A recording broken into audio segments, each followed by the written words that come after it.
मोपा विमानतळ सुरू जाल्ल्याक दोडामार्ग आनी सावंतवाडी वाठारात फाटल्या 3 वर्सांनी जाल्ल्या जमीन वेव्हारांची चौकशी करपाचे आदेश महाराष्ट्र सरकारान दिल्यात।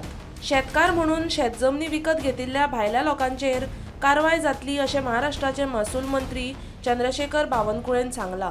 दोडामार्ग आणि सावंतवाडी तालुक्यामध्ये परप्रांतीय बिल्डर्सनी शेतकऱ्याच्या जमिनी बळकावल्या। बरोबर सर। शेतकऱ्याच्या जमिनी खरेदी केल्या आहेत।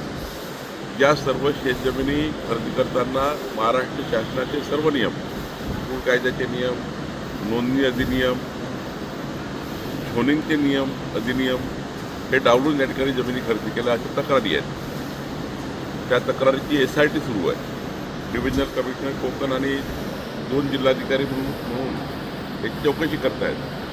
पण मूळ प्रश्न असा आहे की जर शेतकरी नसताना या भागातली जमीन खरेदी केली असेल, कारण या राज्यामध्ये शेतकऱ्याला जमीन खरेदी करता येते। शेतकरी असेल तर शेतकऱ्याची जमीन घेऊ शकतो। पण असं काही झालं असेल, जर रेसिडेन्शियल झोन नसताना काही जमिनीचं प्लॉटिंग झालं असेल आणि प्लॉटिंग करून त्या ठिकाणी जमिनी विकल्या असतील, किंवा ज्या झोनचा परमिसिबल झोनाच्या झोन व्यतिरिक्त काही जमिनी विकल्या असतील, त्याची चौकशी आम्ही करतो आहे।